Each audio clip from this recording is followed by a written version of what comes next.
Welcome back to What to Drink Before You Die. And today we're going molto Italiano with perhaps the absolute quintessence of Italian wine as we know it, Biondi Santi. Dating back to the late 1800s, this estate in the medieval fortress, basically, of what is Montalcino, the sort of jewel of Tuscany, and, strangely enough, one of the very first appellations officially of Italy. This estate is, for me, the definition of not only Tuscany, but maybe Sangiovese itself. I mean, going back to its origins, what it was really known for was not necessarily the most extraordinary terroir or groundbreaking winemaking, as quite the difference, or quite the opposite actually. It's like super old school. It's more the investment they made in the Sangiovese itself. They were incredibly studious about the clonal separations of various genetics of Sangiovese and what would work the best in certain vineyards, what would work the best in a blend, what would be the best for the expression of the winery and for the Montalcino terroir in general. Now today there's certainly a lot of hype around Montalcino, and I mean, fair enough, there are some fantastic wineries that have popped up in the modern era, whether it's Poderi Salacuti or Stella di Campalto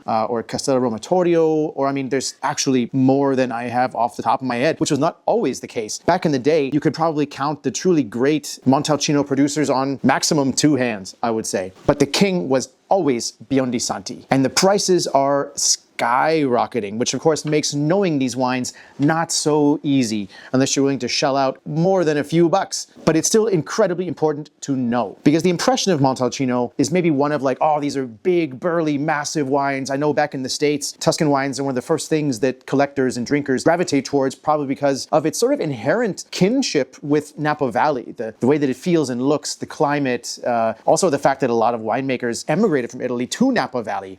Mondavi, for example, which sort of linked the two, but at the end of the day, the essence of Sangiovese has nothing to do with brawn and muscle. It's more about elegance and finesse. And what I've got in my glass today is maybe not the most legendary vintage, although I have the 90 and 85 and 82, and I have those vintages here at Sticks and Stones, but I picked the 83 because perhaps the 83 illustrates Biondi at its best. In a little bit of a cooler vintage, the acidity and the tannin mixture of Sangiovese together, this uncanny relationship, which I think only really Nebbiolo can come close to, that has such a clarity and such a purity and such an elevated, crunchy red fruit, but at the same time, this insane, absolutely Tuscan, perfect sense of that forest floor and the autumn leaves and the sticks and the moss on top of all that other beautiful like sour cherry and baking spices and leathery kind of things going on. And these wines historically needed like 30 to 40 years, which is why most of these vintages back in the day were also held back an insane amount of time. I mean, almost like Vega Sicilia to some degree,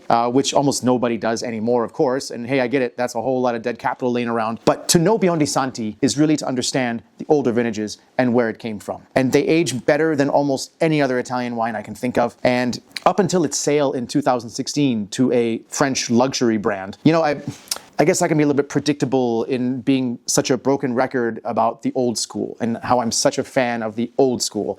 And I'm not saying winemaking hasn't gotten better and it hasn't advanced, hasn't gotten more pure and more elegant and more precise, because it certainly has. And there's top examples coming out of Montalcino, which you could almost mistake for Burgundy in some ways with their absolute ephemeral lightness and their clarity. But I feel like after 2016, something changed, and not necessarily, in my opinion, for the better, although the prices certainly did. They probably like quadrupled. But for me, I gotta say, I'm just so in love with the old Biondis. And if there's one thing to put on your bucket list to say that you not only understand Tuscany, but its history and how deep that history goes and how insane the wines can be, even in times where hygiene wasn't really a big thing and precision in the winery wasn't really discussed. It is extraordinary how riveting and complex these wines can be. There's a reason why Biondi is the king, and there's a reason why it should be on your bucket list. If you've had one, let me know. If you're a big fan, write it in the comments. I want to hear all your impressions. If you've had the 83, especially. That's it for today. We'll join you with another bucket list wine next week on What to Drink Before You Die.